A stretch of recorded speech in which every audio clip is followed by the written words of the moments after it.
Right, I think that's it. I think we're good. Give that a second. So, thank you very much for coming, guys. There's 862 people watching, and there is no sign of the flat earther. Joey has done a disappearing act. We've been trying to get hold of him, but to no avail. So we thought, let's just have a bit of a chat or something while we wait, and if he shows up, then we'll get it going. But if not, we can just shoot the breeze. So we've got Fight the Flat Earth with us here. How you doing, mate? I'm doing good. Yeah, I've actually been preparing all day for this. Not that I would really need to prepare for a debate against Joey, but I have been preparing all day. I've written a really cool intro and produced a scripted thing for my evidence. And yeah, after all of Joey's big talk, him and his 19 pack are absent. I don't know what, because every time I've seen him, he's always given it large about debate. Like every time, he's like, yeah, we'll come on, I'll come on. And look, it's now, I mean, I changed it to 15:15 because I had to do something, but we're now 2 minutes over and there's no sign of him. So, yeah, not good. Anyway, we've got Team Skeptic as well. How you doing, team? You were going to kindly produce the debate for us, but you jumped on, so because he's not here. Yeah, I was looking forward to this. I was telling Fight the Flat Earth, this is like literally kicking puppies to him. Joey Rocha is not the most, he's not the sharpest knife in the drawer. Excuse me. He's not the sharpest knife in the drawer, but you know, he's fun. He's fun to have on. He's a character. I'll say that. He's a character. Yeah, he's a character. I mean, but he's threatened to beat. He threatened to beat me up once. That was fun. He's like said, "Oh, if we can't debate, me and you need to have a fight instead. Well, how about we go into a ring and settle it like men? I'll beat you up. I've got a 19 pack. Joey Rocha's a flat earth hero." Isn't he like a martial artist or something? I don't know. I don't know. Honestly, he looks unhealthy.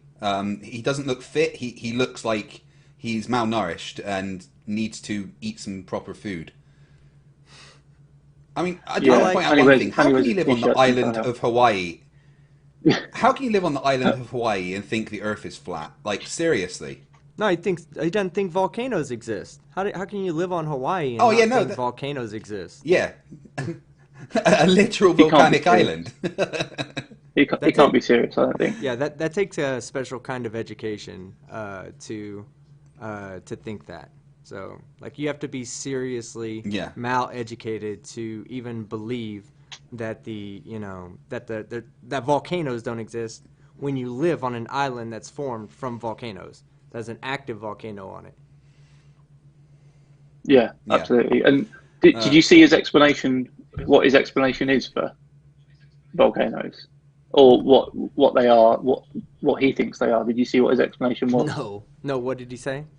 No. He said something like, he said if you get a bucket and you get a pole and put it through the middle of the bucket, and you can see how the soil moves when you pull the pole out.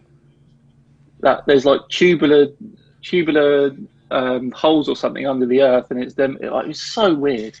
It was like nothing, no evidence, nothing like that. And that was his evidence for why there are volcanoes and earthquakes. Yeah, he's. If anyone's on Facebook and knows of Joey Rocha's Facebook page, that's usually where he hangs out because apparently he's Facebook famous. So if anyone wants to go and check if Joey is on Facebook, or if anyone has him as a messenger friend on Facebook, go and tell him that the debate is happening now, but he isn't here.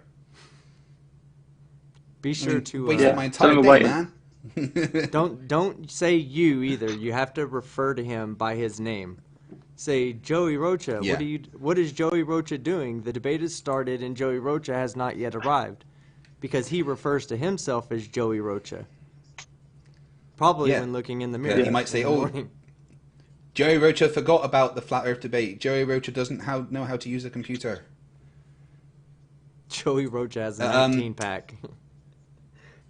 That's the best one. He is one of the most special flat earthers that I've ever spoken to.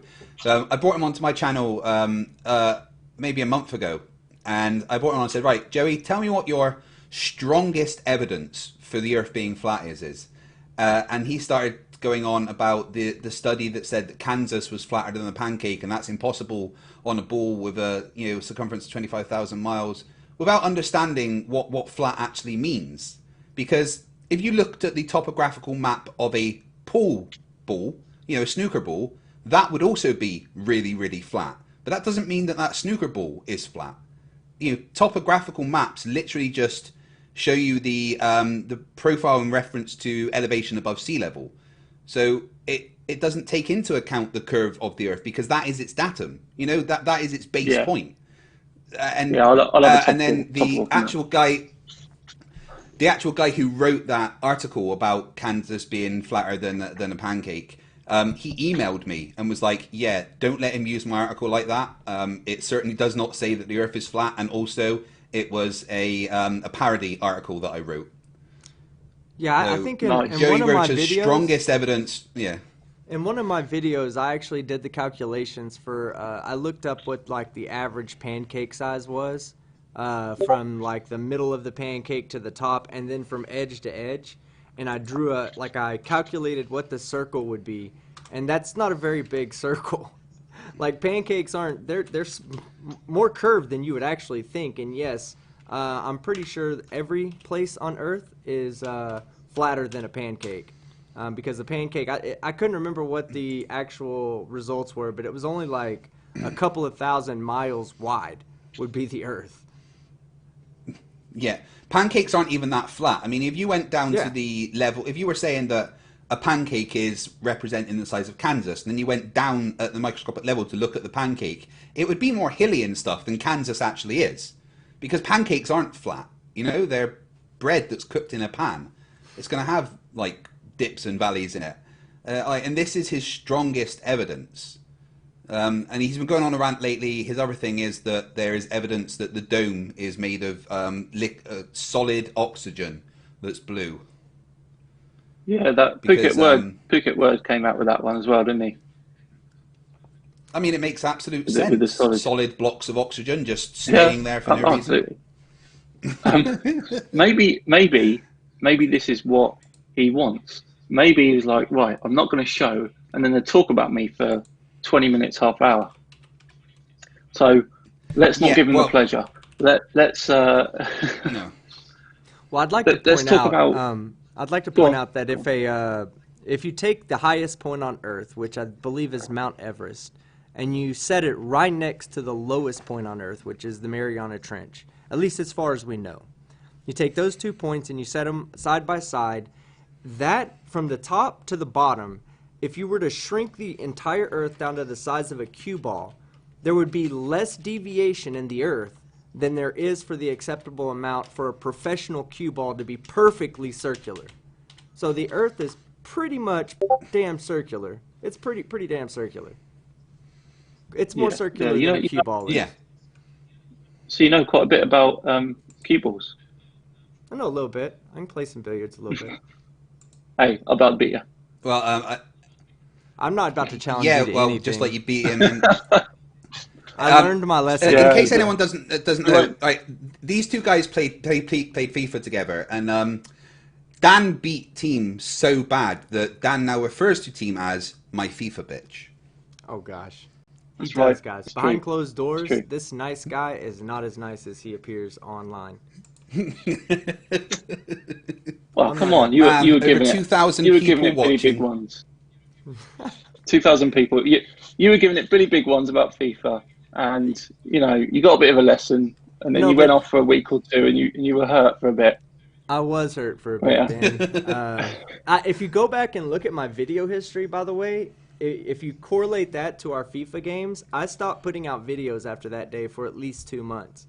Like, I needed a full recovery, and when I came back, I thought I came back strong, but no, I'm just medium skeptic right now. I'm not even full skeptic. We need to a FIFA 20 game, to be fair, because we've only done a 19, haven't we? Yeah, but hey, to be fair, I believe I won the very first game, and that's what really got me, was that I won that first game, and my confidence was so high and so built up, Yeah. and then you just kind of destroyed me every game after that. Yeah, I think I had the button the wrong way around on the first game. I had it on Pro Evolution buttons by mistake. Oh, yeah, That's, sure. I think that's Me all. too. Yeah. I mistakenly put mine on Pro Evolution for the last 20 games. Sorry. Oh, okay, Yeah, of okay, course you yeah. have. I think I missed a few super chats. Jerry, I've got a question. Why does everyone seem to use the wrong equation for curve, 8 inches per mile squared? This is a parabola, not a sphere. Yeah, I mean, how many times have we pointed that out? Yeah, So many times. I mean, it's it works the for actual a equation really small is distance. yeah. The actual equation is r equals 1 minus cos a, and that's accurate for any distance and takes into account the height of the observer. But no, eight Can you inches per see mile it? Can you see a squared, flat which according earther? to JM, Yeah. yeah, according to JM Truth, the 8 inches per mile squared is NASA's official curvature formula. Is it? I didn't know that. According to JM Truth, Yeah, you know NASA doesn't Well, there we actually go. hire real scientists or mathematicians. It's just a bunch of actors. So they would never know the difference Yeah, yeah, yeah. between the actual mathematical equation describing our Earth versus 8 inches per mile squared. So yeah, it probably is Multi NASA. Tom Tom. Multi Tom Tom earlier said that NASA was part of Disney Corp. So, and it's yet part he of the. refuses to. His excuse for not debating me tonight. I said, look, why don't you come in and take Joey's place? He says he won't debate anyone whose channel is monetized. That sounds like an easy way to get out of a debate by being a coward. Well, that's most flat Earth channels as well, then, isn't it? Yeah, exactly. But Multi Tom Tom, if you want to stop being a coward, as you are there, come in and debate me because I've got stuff prepared. He's very welcome. And Yeah, he's very welcome on. everyone in the chat, tell Multi Tom Tom to come in and get this dumpster fire going. Because it does look like He's a Mr. no-show, Cockroach isn't isn't coming. So, he? He's a yeah. no-show. And Yeah. he was talking That's a shame. such big, he was all the mouth about it. Even on Twitter, not on Twitter, even on YouTube a couple of days ago when I was talking in his comments with him, he was saying how he's going to beat me and it'd be like playing a pigeon against, playing a pigeon at chess. I don't even think he would know how to play chess. I don't Are know you what he'd do kidding with those me? pieces. Joey might, Rocha he might. wrote the rules to chess. Okay? Oh, Joey Rocha is a chess hero. He's a 19-pack chess hero for the flat Earth. Why do you think the chessboards are flat and not like a sphere? Huh? Because the players would fall, obviously. the pieces would fall off of the bottom, obviously, right? Just like Australians would be falling off. The chat says that I'm Joey's liking the Facebook is chess getting lit analogy. up right now. Is it? What? Oh, get in. Yeah. He's got to be. Everyone go He and must find know. Joey. He must know. Say What time is it over there? Unirock says in there. I think they're 11 hours behind, wow, so yeah. it would be 9:30 in the morning for him. Unirock says that Joey says this Okay. was cancelled. He knows it wasn't cancelled. I spoke to him literally 2 days ago in his comment section about this. Joey says it was canceled. That's amazing. That's amazing. I hope he's not talking. Well, we cancelled the first one, didn't we? We cancelled the first one for some reason. What was I? Was I Yeah. ill or something? Did I say? You were ill. You were ill, and you had to Oh put yeah, it off, which is tonsillitis. fair from that. enough. You've Yeah. got a you've got Yeah. a family, and you're if you're ill and stuff. He's like, well, can't just go on. He doesn't have to do anything. I'm like, no, it's his channel. We're not going to just go on and have a stream on his channel without him. We'll wait until he's better. And he then did a bunch of videos claiming victory. Yet when it's actually set up. Yeah. No. This But has if been. there's any flat This earther has that wants been. to come in. This has been sorted for a while, isn't it? Like what? 10 days. We've had this in the calendar. Yeah. Yeah. At I would least, just and like he's to responded say- to my emails about it. I would just like to say that the first debate and Dan's sickness was coincidentally at the same time that I challenged him to play me in FIFA 20. So I'm questioning whether or not there was an actual sickness involved at this point. Right. Should we just put a quick one out to the chat? Does anyone want to see a live game at some point between me and Team Skeptic on FIFA? Does anyone want to see that? Would anyone be interested in I that need to get to at the all? chat and start influencing the And then nodes. we'll set up some sort of forfeits if you lose. We'll do that. Should we do that? Anyone Yeah, we can interested do it in that? whenever. We can do it whenever, guys. I'm ready. Right. I'm Okay. ready. You ought to play. What Okay. you ought to do is then play me on Madden, and then we'll see if everybody likes you as much as they do. All the Americans will stop I don't liking you. By the way. Maybe. I love that. You're like, yeah, sure, whatever. Dan, you may need to put slow mode on the chat. I've already got it on. I think you might It's need already to increase the slow mode in the chat. There's Some no 30 way seconds. that increasing Yeah, Dan, so increasing apparently slow sent me an mode isn't email. going to help anything. There's just too many people. There's yeah, just too many people. even if 2,000 people comment once every 30 seconds, that's going to be a lot of comments going through. There's really no way to stop that Yeah. from happening. Yeah. We're at Gleam just 2.4K. I said mean, check. the most Yeah. the most we ever had was, I think, 4K. We peaked 4K when we did the Flat Earth Awards last year. So hopefully on Saturday we beat that. I want to do a debunkies in July. The debunkies In July? Yeah, we'll do a debunkies awards where we give all the debunkers and live streamers awards instead of the flat earthers awards. I like that. It's a good idea. Yeah, it's a good idea. I'll tell you what, you host it. That way you can't give yourself an award. Gleam says that he'll come in. Wow. Gleam can come in if he wants for a I bit. seem to have lost his email.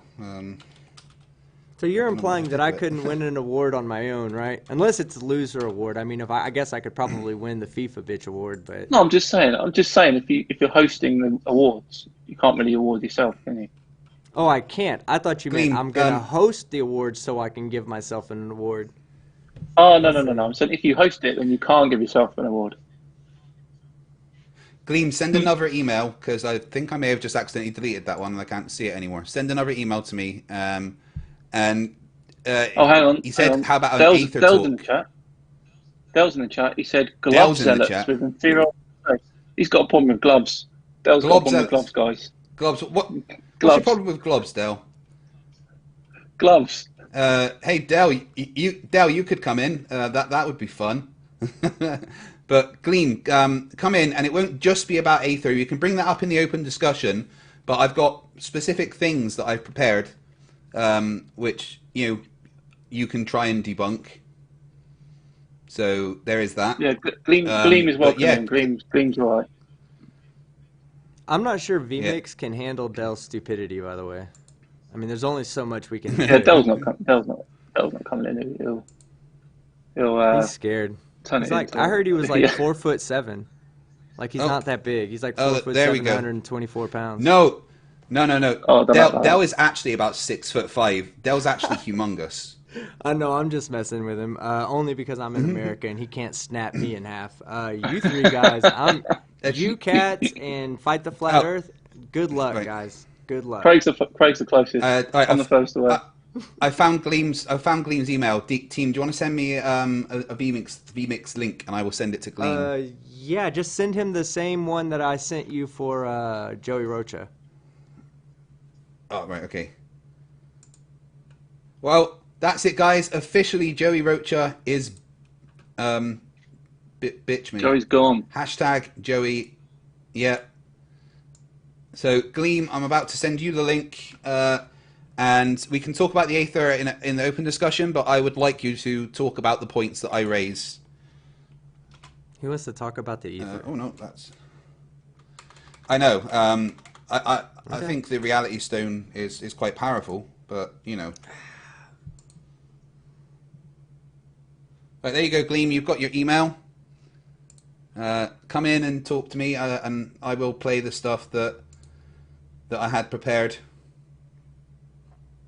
I love when they talk about advanced physics topics, but can't understand that the Earth cannot possibly be flat. Basic, non-advanced physics says the Earth's not flat. Yeah. But advanced physics, these guys want to come in and talk about advanced physics. Okay. That's great. Good luck, Glenn. Oh, Gleam's logged in.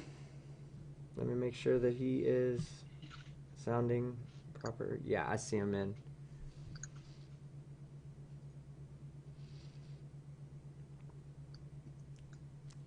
Oh, he's trying to log in. Well, the audio was off for some reason, but he didn't. I didn't see his audio going up or down. So, Gleam, are you there? It says he hasn't connected yet. He's trying to log in. Might have technical issues being a flat earther. Still to this day, we have not had a non-flat earther have issues logging in and joining a vMix call. And every other flat earther is like a 50% chance that they're going to get it on the first try. I'd take that back. Stephen Smith says that Joey's wife said that the debate was yesterday. No, the date was today, the 9th, as the emails that I have sent him over and over. Many times. Yeah. Yeah. Like, it's not my fault if he's got the day wrong. Well, he's Gleam says he's got no audio. Is that a Chrome thing? Right, Gleam, you need to make sure that your computer can see a camera. So you need to have a webcam attached to, or have a virtual camera, and then make sure Chrome is using that camera so that it can connect to vMix. And they don't ever do that on their I'll show own. everyone. Yeah, Go ahead. I'll show everyone the emails that I've sent Joey saying that it was the 9th that we were having the debate.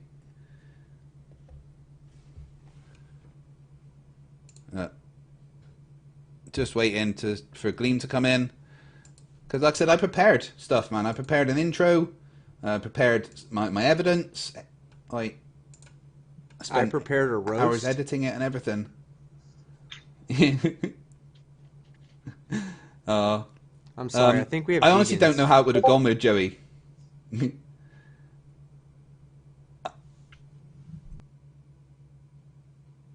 Gleam says he doesn't have a camera. Mess with them Babylon things. Right, Gleam. Well, install a virtual camera. Use OBS and use that virtual camera or something. That's so funny. I was just about to say, most of these guys probably don't just allow Chrome to automatically use their camera. They probably have it set to where, like, they're afraid that the government's going to be actually watching their little 100-subscriber YouTube channel for the misinformation the real information they're putting out. Yeah, Gleam, that's not the case. You can just make life a lot easier by allowing your computer to use your camera and just getting a webcam. This is the modern day technology, man. How can you spread your message if you can't even get it out to the people that are using modern technology? Like, I'm sorry, but nobody knows how to use... He's installing a virtual camera now. He said he's installing one now. Thank you. Good job, Gleam. Let's get cool. that. Yeah. He'll be here in 5 minutes. Yeah. He says he doesn't mess with them Babylon things when talking about cameras. Advanced technology obviously confuses him and other flat earthers.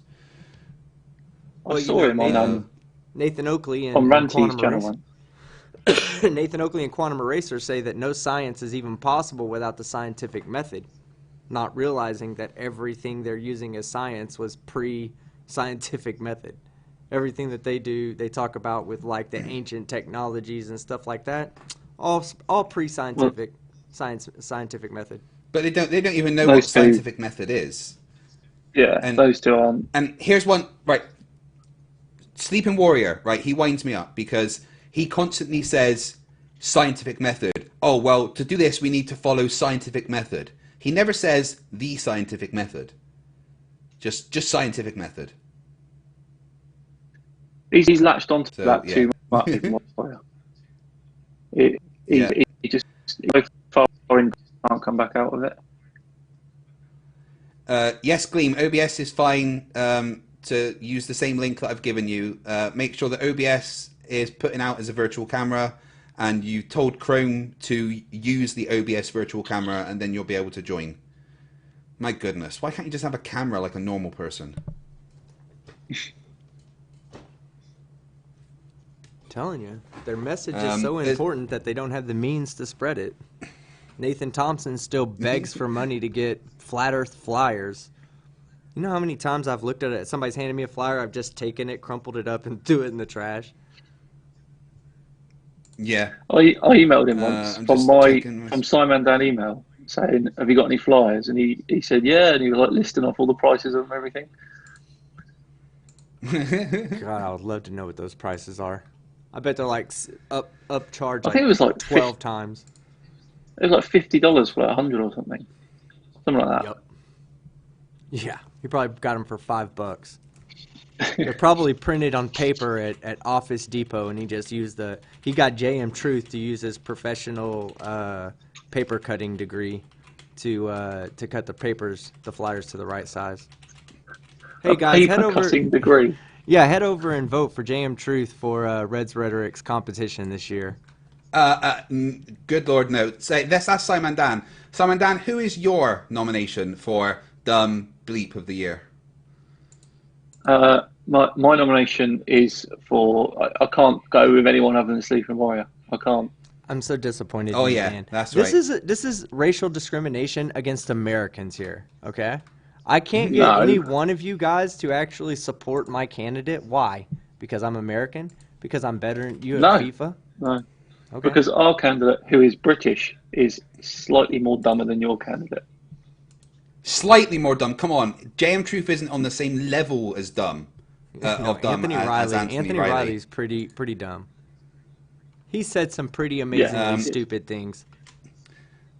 Yeah. Hey, Dan, do you know once the Sleeping Warrior said that the Earth is round during the day but flat at night? He didn't, did it? He didn't. I swear to that. God, I'm not making that up. He absolutely did. Dan, hold on, Dan. Let me tell you something JM Truth said, okay? And this makes a little bit of sense, all right? The sun, first off, we know the vacuum of space does not exist. And we know this because the sun is on fire, and you can't have fire without oxygen. He said that. Exactly. Yeah. That's why my guy should win, right there. You see your reaction? That's why Pretty my guy bad. should win. That's pretty bad, isn't it? Well, yeah, but Sleeping Warrior also said that there's a difference between shade cast by something that you hold and shade cast by a building. So one is normal shade and one is only correlative shade. Therefore, you cannot use it in an experiment. That was pretty dumb. Yeah, I mean, I think it's a two-horse race. It's a two-horse race. Yeah. Sleeping Warrior also did use a Kyle TDS meter. Yeah, Sleeping Warrior did use a TDS meter as a hydrometer, so. Yeah. Oh, man. This year's competition's thick. Man. Real thick. Yeah. Hang on. Apparently, really, Monday would never have worked for Joey because he works every day. There you go. But he agreed Doesn't that mean to that it. every day wouldn't work? Doesn't that mean every day wouldn't work? But he told me that it was today. Like we talked about it. Like he said he was going to destroy me. So he agreed to it. Yet Monday would never have worked. Poor Joey. Oh my goodness. Poor Joey. I need to look at his Facebook. This is going to. Yeah, we should just do live reactions from his Facebook posts. I'm sure they're amazing. All right, let me just. I mean, I was even emailing him yesterday saying about tomorrow's debate. I'm just going to find the email where I told him what time when it was.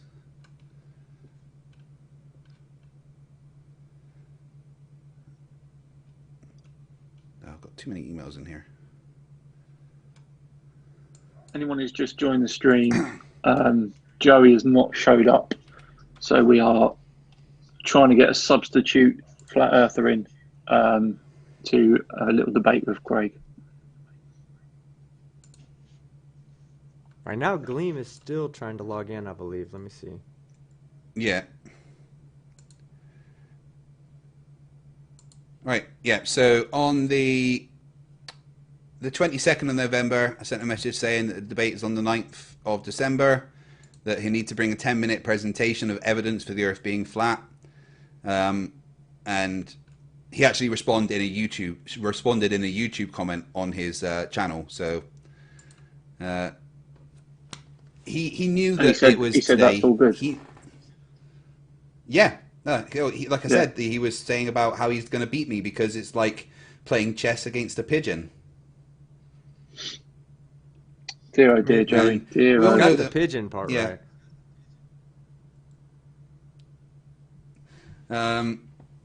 I love how Mason B in the chat is calling us the pussies and stuff. Yet we're the ones here live waiting for the debate. Gleam still seems to be having issues logging in. If there is any other flat earther that wants to try, feel free, because I had stuff prepared and I want someone to try and debunk it. Gleam. Maybe you should save it, mate. If you've installed your virtual cam, you do need to make sure that you go and to the privacy settings in your Chrome and activate your virtual cam and have it always activate. It doesn't have to actually show an image or any camera or anything like that. It can be just a black image, like a solid black image, but as you have to activate it for Chrome as well. And once you do that, close Chrome out and then reopen it. And when you reopen it, it should be the settings should take place. For people asking in the chat, yes, I have been threatened with litigation by FE Corps. They are threatening me with litigation based on defamatory content because I pointed out that they didn't have tax-exempt status when they were saying that they did have. They were granted the tax-exempt status a week after my video and think they're allowed to retroactively sue me. So yes, they haven't as yet put forward the case, but I've had an email from a solicitor they're using saying that they want me to, that they're going to raise litigation against me. And you just gave me a really great idea. Oh, whoops. You just gave me a really great idea because Dan has been bad-mouthing me about FIFA, and that's defamatory right there. Like, I could easily sue him right now for making defamatory statements about me. Factual statement. What's that now? Factual statement. Factual or not, it's defamatory. Okay. It makes me look bad every time you tell the truth, man, so stop doing it. Yeah. Right, so if Joey was saying that yesterday was the day we were supposed to be debating, why did none of us receive any emails or anything from him, like asking for the link and stuff? Yeah. Why wasn't he all over my channel? This just sounds like saying, pure where are you? Yeah. Oh, don't worry, Joey, there's going to be a special video. Not everybody can handle the heat, man. Like, I get it all the time. Every time we have a scheduled flat earther to come on, we have to actually, I mean, we could place odds on whether they're going to show up on time and whether they're going to be able to use modern day technology to connect on time. Those two things, we could totally have a bet on every single live stream. This is the first time it's happened because the first two debates we did was Nathan Thompson and Nathan Roberts, and they both showed up. And this is the first time that I've had a no-show. Well, I wonder if Nathan Thompson's free. Oh, bring him on! He's still smarting. He's still smarting from everything. Oh, he's still running from me. He won't even acknowledge me when I'm in the chat. Let me email him. Do you know how much I laughed at that when D Marble completely blanked you? Oh gosh, the whole time that cracked me up. Yes, the whole time I had such a great time because a couple of people we did interviews with before I told him who I was. One guy, he keeps begging for the interview to come out, but he we went through this whole long interview, and I didn't want to try to argue with them. I was just asking them questions and getting their answers. Well, when we got done, he was like, "What y'all's channels?" And Toon was like, "Oh, I'm MC Toon." And I was like, "Yeah, I'm Team Skeptic." And he looked at me and goes, "You're Team Skeptic?" "Yes, you are." There you go. Hey, we have somebody. We have a flat earther that is here. Gleam, how are you doing tonight? Whoa! Can you hear me? Yes, can you hear me? We can, yes. Is it low or loud or? Can you? It's perfect. It sounds okay. Fine. Right. Okay. Yeah. Yes. Either way, fight the flat Earth. Yeah, I'll go through your list, but I'm completely unprepared. You know what I mean? I just see this 20 minutes ago. So Yeah. put it So I this was way just for going to the. say. Yeah. Go on. I was just going to say. Well, obviously, you've not prepared for this, Gleam, which is fine, and we are now at 10 to 9. I didn't want it to go too much more than an hour. So, I mean, Craig can go through his points, and if you want to address those points, that's fine, and then we can have a chat after that. Sure. I'll quick fire around, but just for your crowd's sake, I'm not a flat earther. I'm what I call a Mac earther, who's basically a flat Earth sympathizer. That is my thing. I admire that they are questioning the current model.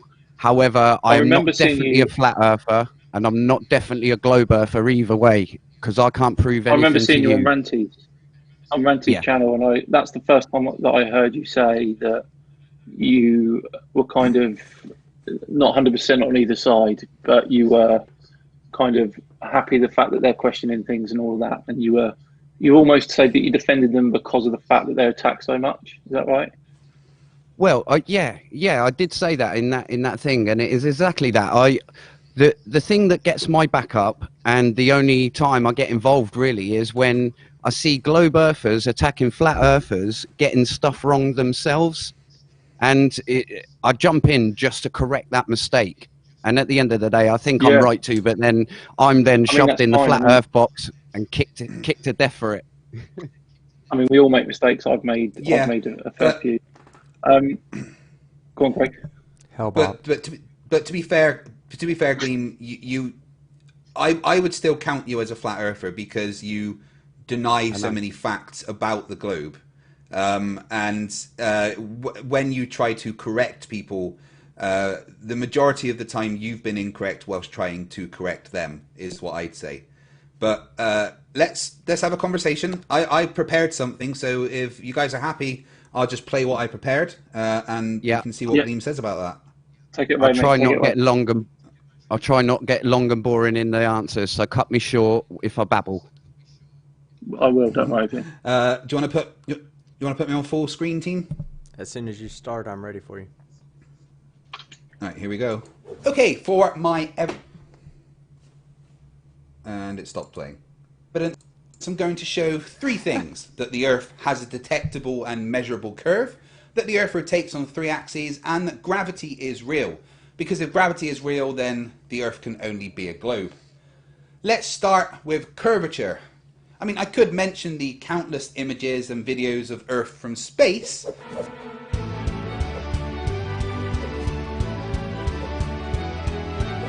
From space agencies, which include, but is not limited to, the Canadian Space Agency, the National Centre for Space Studies in France, the Italian Space Agency, the German Aerospace Centre, the Japan Aerospace Exploration Agency, SpaceX, Indian Space Research Organization, the Russian Federal Space Agency, the European Space Agency, the China National Space Administration, and NASA, including the fact that there was also a 24-hour live stream of Earth from space with EchoStar 11, but I don't need to mention them because the curve of the Earth is easily detectable from the ground.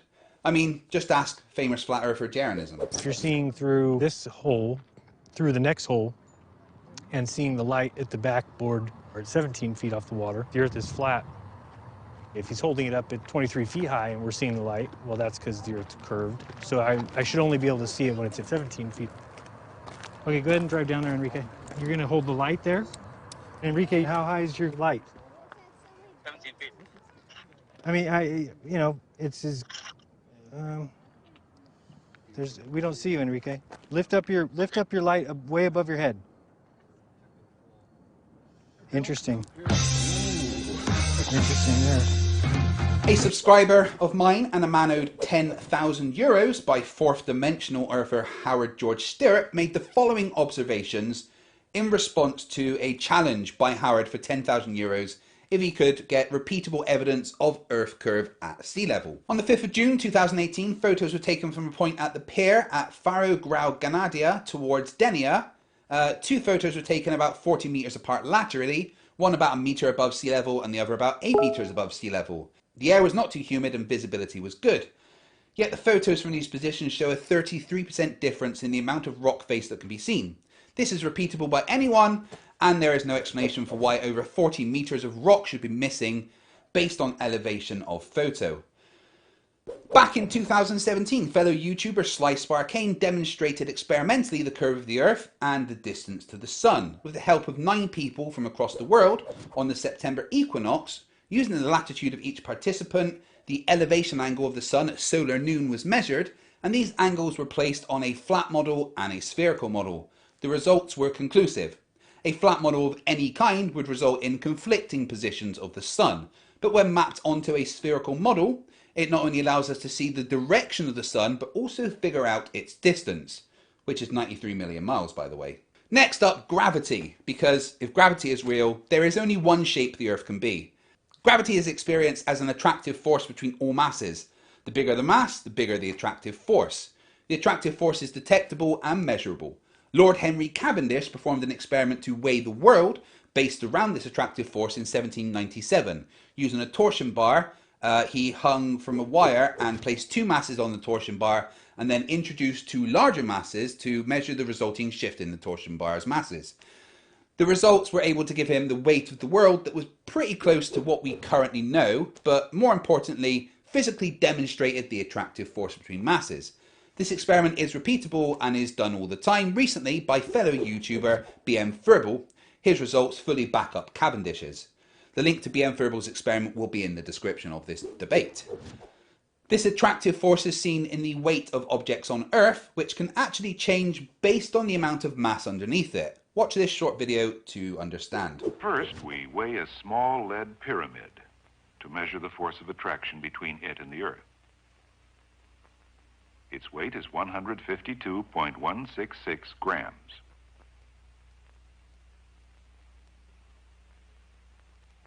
Now we move the heavy lead ball under the scale, adding its mass to the mass of the Earth.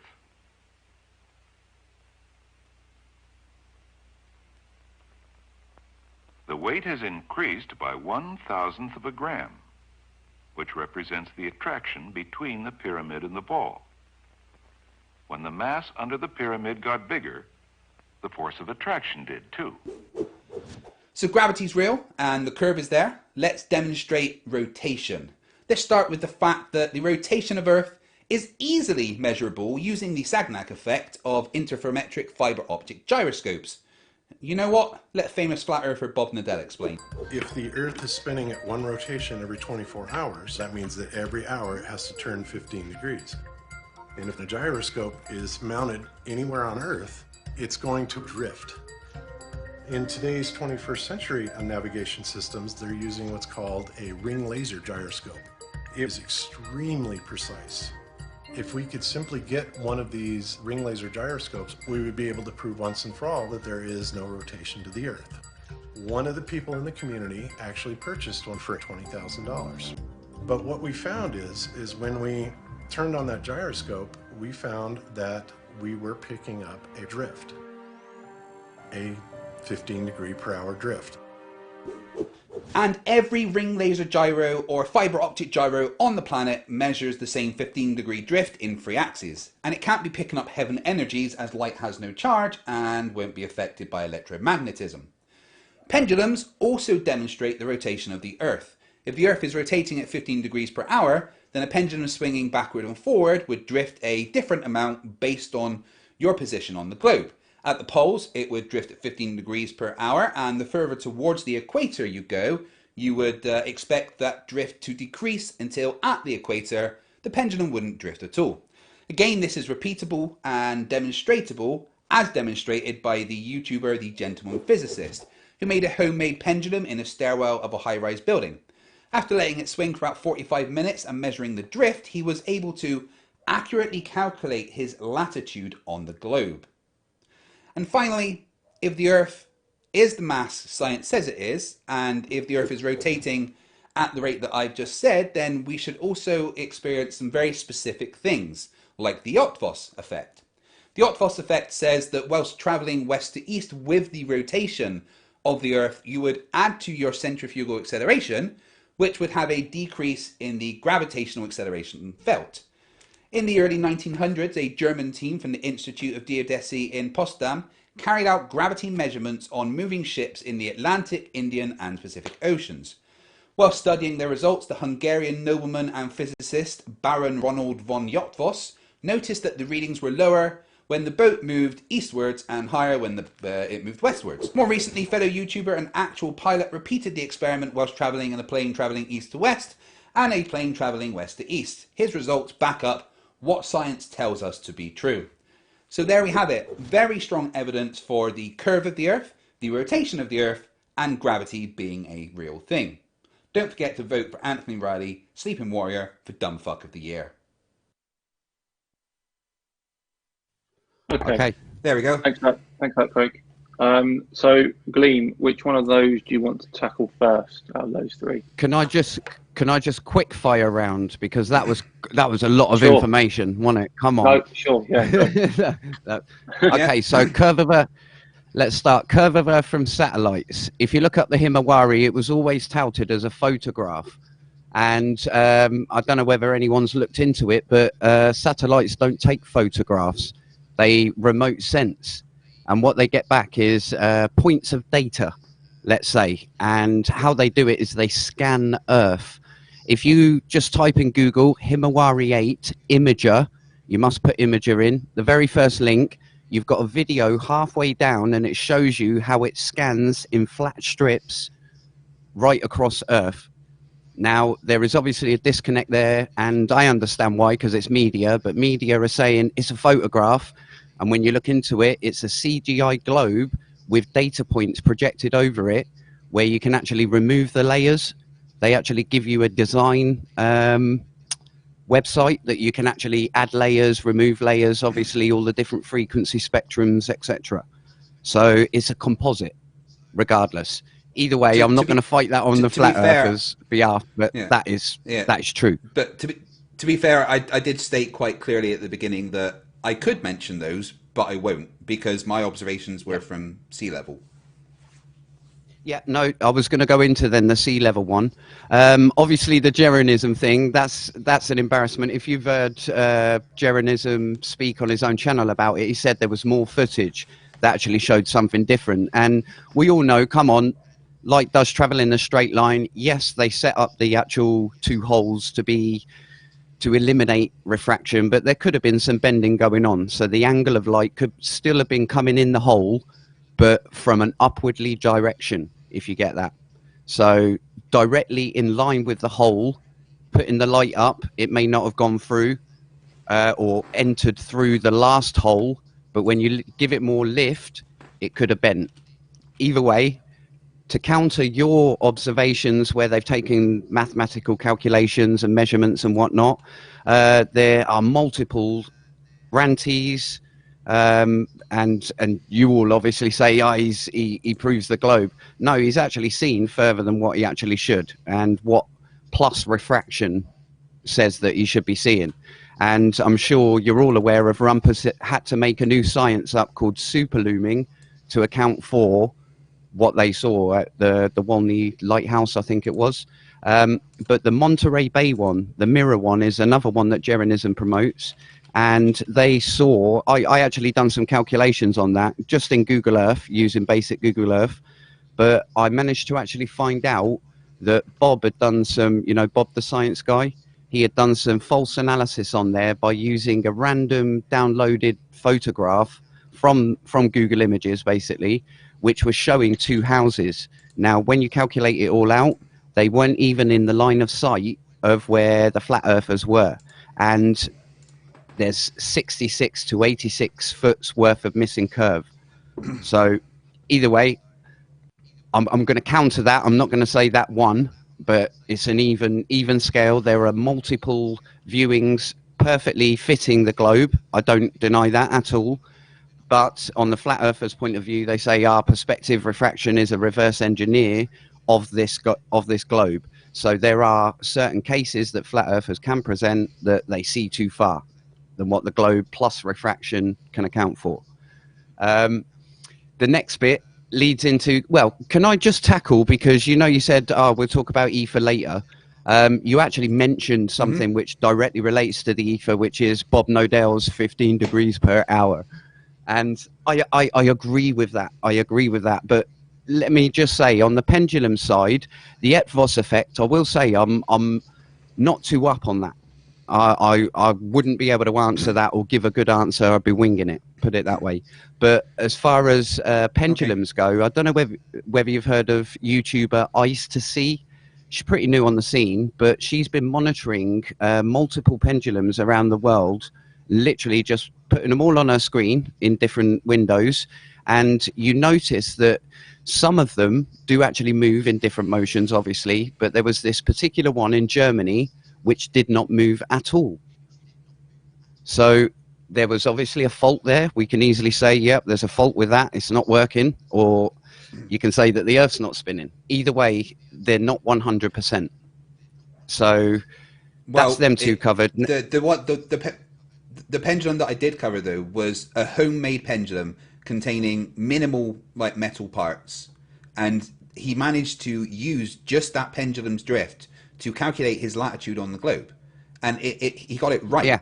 So how do you explain the fact that he managed to use that drift and accurately calculated his latitude just based on the angle that he got? Because it's taken years or hundreds of years to design this model for you to just confirm it.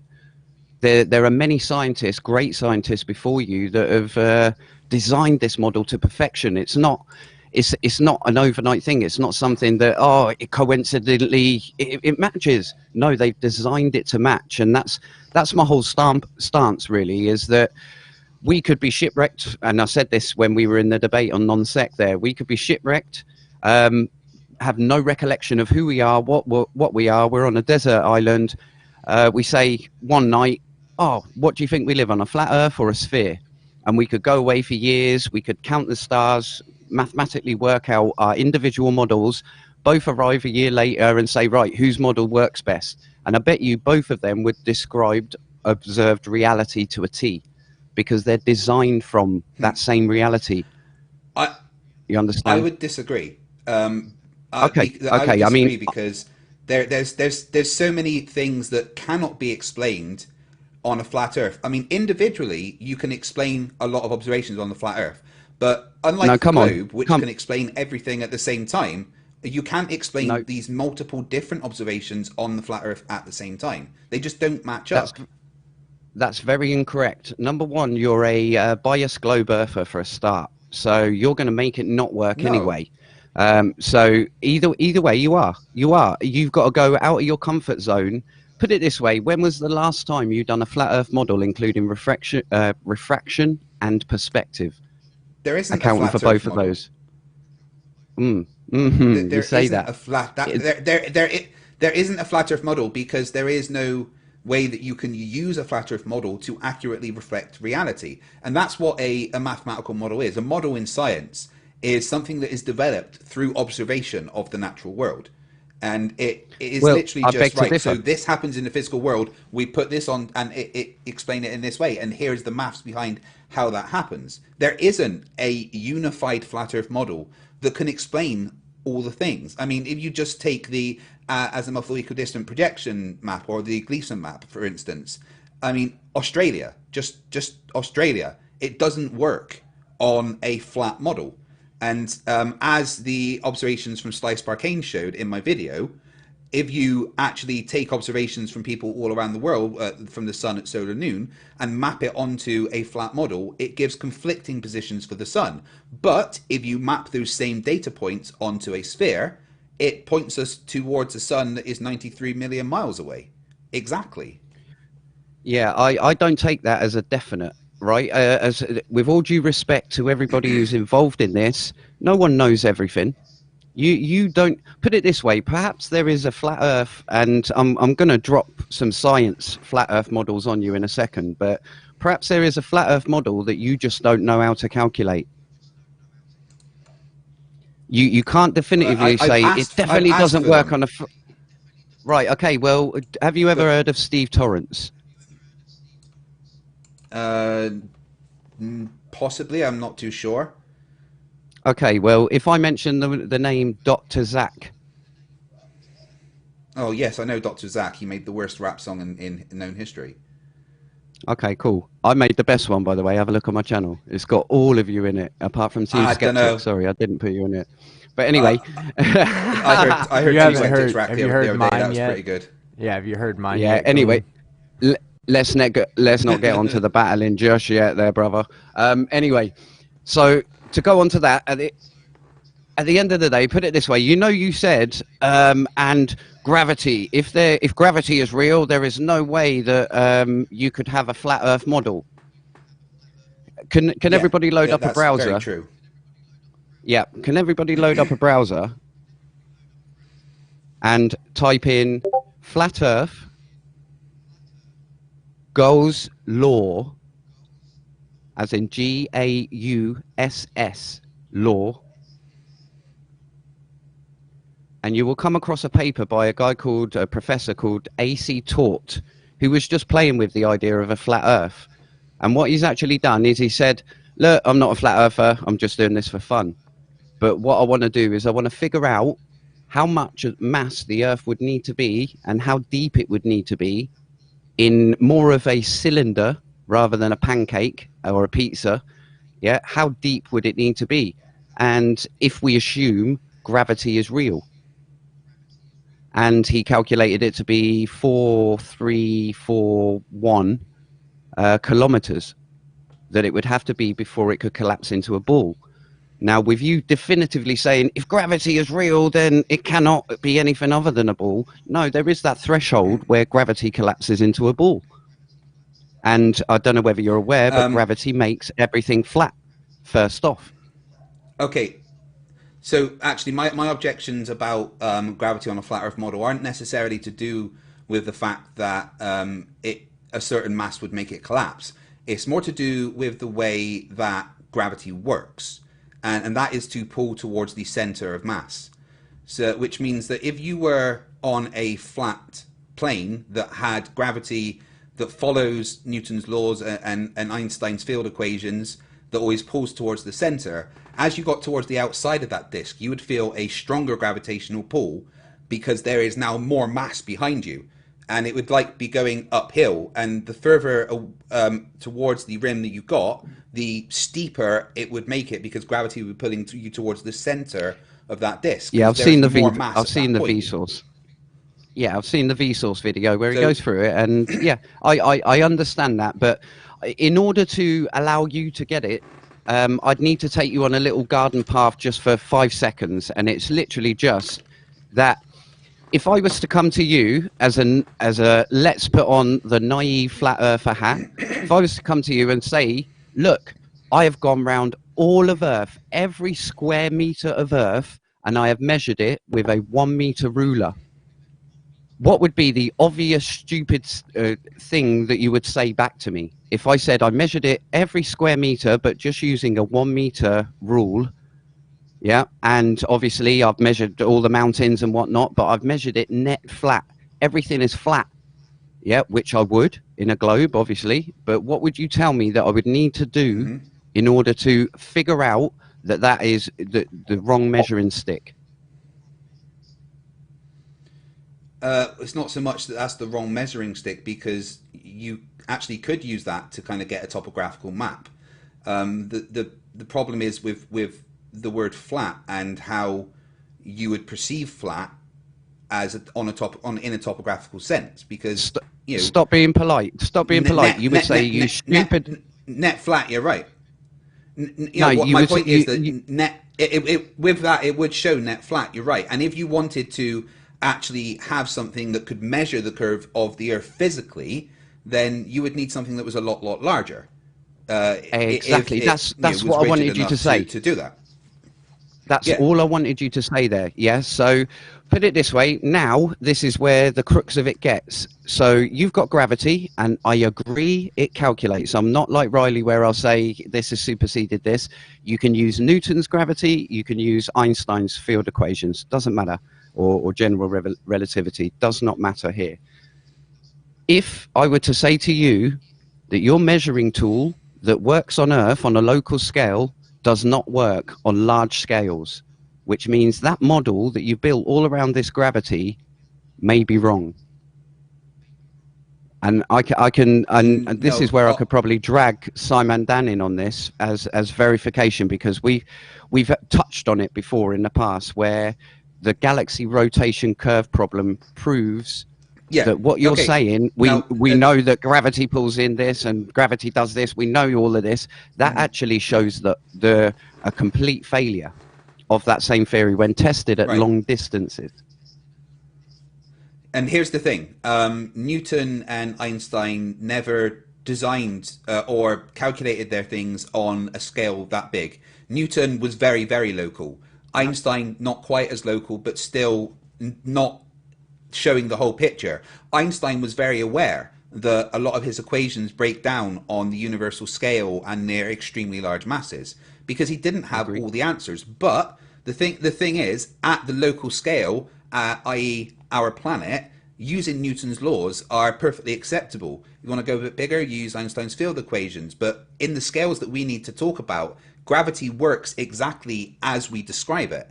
Those descriptions don't hold true when you go to a much larger scale, and there is a lot of investigation into what's going on, what dark matter is, what dark energy is, why there seems to be this acceleration instead of some kind of universal attraction. But that doesn't really matter when you're talking about Newton's and Einstein's laws, because we only need to say, well, does that work every time we calculate it when we are doing things on Earth? If I need to build a bridge, if I use Newton's laws to calculate how much it will be able to take, will that work? And the answer is yes. Yeah, no, I agree with that. But we all know that two theories can explain the same thing and arrive at the same mathematical outcome, let's say. So you could have gravity as a working theory and Newton's, doesn't matter. Yeah, we'll put it this way. Let's separate it into three scales. We have a quantum scale, very, very, very, very small. We have the macro scale, which is us, Earth, big objects, and the solar system. And then you have a cosmic scale. So all we had back in the day when gravity was first conceived and built upon and everything was the solar system. And no quantum, no cosmic. So on come 1930, where telescopes got better and those blobs of what we thought was stars actually were full-on galaxies, we've then used that same theories, whether Einstein's or Newton's, doesn't matter. We've used those same theories at a tiny scale and at a large scale, and they both fail at those scales. They only work in the solar system in as much as that. There are minor issues like Planet 9 and all that lot, but they're to effect, it's been designed around the solar system, so it therefore should work around the solar system. But your real true test is either take it down to the small scale or up to the massive scale. And the better one is the massive scale. And that galaxy rotation curve is not a small problem. It completely defies. I'm agreeing with you, Glenn. Both of those. I agree with you on the fact that we don't have all of the answers, but on the scale that we need to talk about, the gravity that we talk about, Newton's laws, and Newton never had a theory; he just had his law, which it described something, and then Einstein had the theory which explained why he thinks that happens. And on the local scale that we need to talk about, it works 100%. We can always use it to get accurate predictions and use engineering. I'm not saying that science has all the answers. No, it doesn't. I would love it if it does. But that doesn't mean that Einstein and Newton were wrong. They just didn't have all of the answers. No, it's exactly what you just explained. You were going somewhere with this towards about Bob's gyroscope and the Sagnac effect, right? Yeah. Yeah, so as I say, back then, back in those days, there was a concept that ether existed. And this was one thing that you actually laughed at me on non-sec for, which I was totally bedazzled, and you can go back and watch yourself. As soon as I say this, that The mathematics of ether is the same mathematics of space-time, because Lorentz contraction and time dilation was made to rescue ether from the Michelson-Morley experiment. Okay, what Michelson-Morley, so to say, go on. Sorry, go on. Yeah, what Michelson-Morley experiment? The mathematics aren't the same, but sorry, we're on a bit of a delay. My bad. They are because of Lorentz and Einstein were good buddies, and I've spoke to Barney Tierspell. I don't know whether you've come across him. Shout out to Barney Tierspell. He is a globe earther, added globe earther, and he's probably one of the best your side have got. If you don't know him, subscribe to him. He's amazing. He's, put it this way, he's done the physics. From what he told me, I won't go into great depth, but he created a complete gravity model to try and resolve the dark matter, dark energy issue. And his model worked for a certain time, but then obviously new things come out and your theory has to fit that new thing, so it needs developing and so on. But Barney confirmed exactly what I was saying. And if you go to the history of special relativity, the wiki page confirms all of this perfectly. Lorentz basically said, obviously it is a spinning Earth. Okay, we know it is a globe and it is spinning. There is no other option. We cannot say, oh, it's a stationary Earth geocentric, because we've run with the heliocentric version.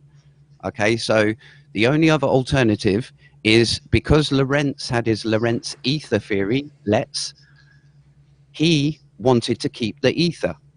So how he done that is he worked out, he said, right, according to the MMX experiment, what we're going to do is we're going to work out the mathematics, what would be needed to make the Earth spin again. Because obviously the fringe shift that was expected was 0.4, and they got like 0.00113. So it was a fraction of what they were expecting. Now, to flip from the ether discussion there and jump straight into George Sagnac. George Sagnac is the inventor of the Sagnac effect, yeah? Well, yeah, he described what it was. He was the man behind the science, because hence the Sagnac effect. Yeah. Now, that same Sagnac effect is used in all modern-day ring laser gyros. Now, yes, that's my point. I understand. Yeah, I understand that this is 1913. So ether is still a concept. Yes, space-time has not been introduced as yet. But in his paper, and I'm not going to do a good job of it, is ether luminex dimetro. You'd have to look it up. I think it's there's an English translation, and it said the observed interference effect turns out to be the optical vortex effect due to the motion of the system with respect to the ether. And what he was meaning about the ring laser gyro is that what you are measuring is ether. It's the ether drift. And that's where Bob gets it from. And if you take a one step back on this, that is exactly what it was, because ether was still a thing when he said this and when he invented the Sagnac effect. Right. Yeah, and if you even look at the Silvertooth effect, there's another scientist, Ernest Silvertooth, who it came down to temperature fluctuations. Right. Okay, but well, let me respond to the first bit first before you go on. Well, the thing is you're kind of mixing up a ring laser gyro and Michelson-Morley's interferometer. They're not the same. You know, one is a linear device, one is a pathway, and the main thing is that there is nothing outside of a fiber optic gyroscope that could affect it, because it's all sealed. It's it's all self-contained, and light doesn't have a charge, so it's not going to be affected by any electromagnetics or anything. And the fact that we can demonstrate the operation of a fiber optic gyro, the fact that we can demonstrate the actual operation of a fiber optic gyroscope. Wolfie did it in one of his videos, where he actually took a gyroscope from one of his drones and he put it onto a globe, and moved the globe, and it showed the drift that the gyroscope would pick up, and it matches what a normal fiber optic gyroscope picks up. It's not going, nothing outside of the gyroscope is going to pick up anything else. And the fact that you can measure rotation in so many different ways with the gyroscope shows that it's not at some outside influence. In current physics, no, it is not. But if you then say, is space-time affecting it, i.e. length contraction and time dilation? And you must say yes, because two atomic clocks have done exactly that in the same way to test this space-time. Space-time is the same mathematics of ether. The core of length contraction and time dilation was invented for ether. There are some similarities in the concepts, but the actual maths behind the two things are very different when you take everything into account. And I think you're misunderstanding the main point of what I'm saying about a fiber optic gyroscope is that we can demonstrate that it is picking up rotation by doing other things to it, like when Wolfie stuck it onto a globe and moved the globe up and down, and it showed that drift in the same way that a fiber optic gyroscope picks up a drift when it's sitting on the planet, obviously just a lot slower. So it's the fact that we can show the Sagnac effect in demonstrating that it is actually movement that is causing it shows that that is what it is picking up when it is sat still. Yeah, you can demonstrate on a small scale, but I don't think you can say that about a large scale. The concept is just a change, and it's identical to the changing concept from Newton's particle force to... You're wrong. You're wrong because you can demonstrate it on the larger scale. Here's the thing about a fiber optic gyroscope. It won't just pick up that 15 degree per hour in 3 axes on Earth. It will also pick up the about 1 degree a day around the sun. It picks up all of the motions that the Earth is doing. Fixed, it basically maintains its fixed position relative to distant stars is the best way of thinking about it. But using a fiber optic gyroscope, you could measure the Earth's movement around our star, as well as that 15 degrees per hour. That is the exact word you used. I don't think you know what that means. I do. No, I'm saying that it picks up physical. No, I'm saying it picks up physical movement. In not just in the 3 axes on Earth. It also, as well as the 15 degree per hour in 3 axes, it also picks up that 1 degree a day around our star. And the movement of the aether or whatever it is could never explain all the different registrations that a fiber optic gyroscope will pick up. Yeah, I don't think any globe Earth has done those calculations to prove that, because I've got a paper here that says in this case the Lorentz transformation and Lorentz length contraction would indeed be the same under Einstein transformation, but in somewhat different interpretation. In the Lorentz world, as influenced by Poincare, the ether still existed, but motion against it could not be detected. In the Einstein world, the ether simply didn't exist, or at least it wasn't necessary to take into account. So all they did was remove the substance and created a mathematical framework based on the same thing. And that's what space-time is. And it's just a concept change. The math stays the same. No, again, I will dispute that the math stays the same because there are many more things that have to be taken into account. And you're still missing my point about what a fiber optic gyroscope registers. It does register that 1 degree a day, 365 days around the sun, so 360 degrees for a circle, approximately 1 degree a day, right? You said yourself. It's measured by the stars. So at the end of the day, there is that connection. No. It's not measured to the stars. No, Gleam, no, you've put some words into my mouth that I never used there. I'm not saying it measures to the stars. I'm saying that the best way of describing a gyroscope, be it a spinning gyroscope or a fiber optic gyroscope, is that it maintains its fixed position relative to the distant stars because it maintains its rigidity in 3D space. So that's just a way that I use of visualizing it. I'm not saying that it's measuring the stars. It just appears No, to but I mean, maintain a fixed position relative to them. yeah, it's relative. And again, That so is it. That's the equivalence principle. no, And you must have all read that. you're misunderstanding. Yeah, but you're totally misunderstanding my use of the word relative. Right? Take away the fact that I said about the stars and just say, no, it's not. That's what I'm trying to say. You don't need to talk about that. Take away what I said about the stars. Okay, a gyroscope is just maintains its rigidity in 3D space, and it won't move unless you change something about it. And based on that fact, the gyroscope measures the 15 degrees per hour in 3 axes and also the 1 degree per day around the sun. So Yeah, it's the fact that it's measuring all those different things. yeah, it's Okay, relative. guys, Just saying it's relative doesn't. Yeah. I feel like we're going a little bit around in circles now. So we're gonna wrap up in about 5 minutes. So if either of you want to just give a Okay. 1 or 2 minute final statement. Gleam, go ahead. You first. Sure. Okay. I mean, at the end of the day, I come on here to talk about the ether side of things, and there is a video on your channel, Craig, which basically says the two core problems I had with what you said is, one, you said that there was no fringe detected at 59 minutes 10 seconds, and then you also said, well, then they concluded it did not exist straight after that.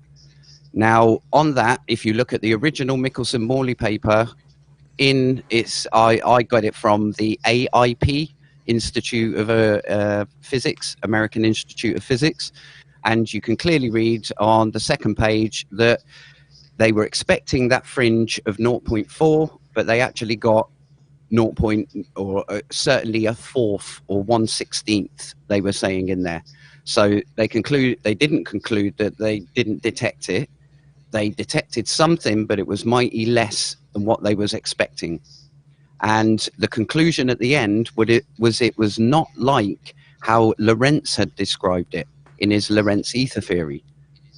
And it had to have been dynamic and undetectable. And that's what Lorentz run with the old length contraction and time dilation. So those two things I had to correct you on. And those are definitely, if you look into it further, if you look onto the history of special relativity on Wiki, right at the bottom, it's got a whole section on Lorentz, and it confirms exactly what I'm saying. They're exactly the same maths, but at the end of the day, relativity in itself does not work on galaxy rotation curve problem. Completely falls apart. It's a factor of 10 out.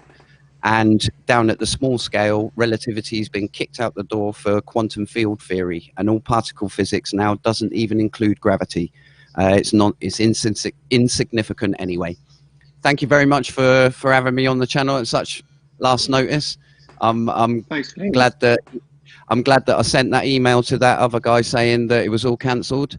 No, it wasn't me. Sorry.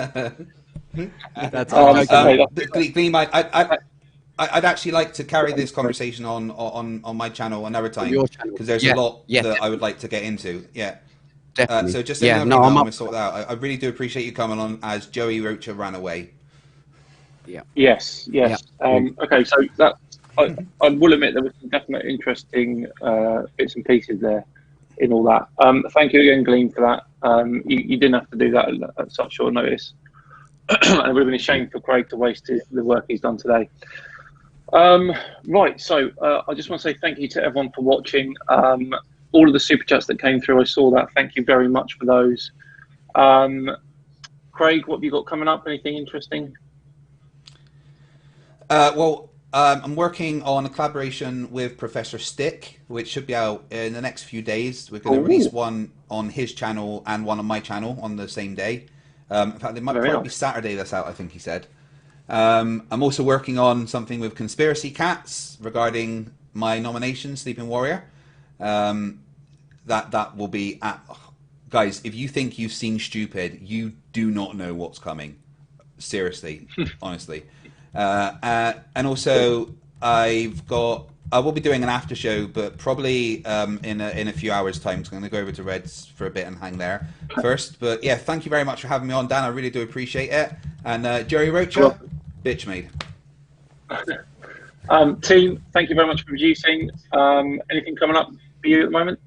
Yeah, my very, very, very first video that I ever did was on Delano TV, and about my very Delano TV. yes, Right. Delano.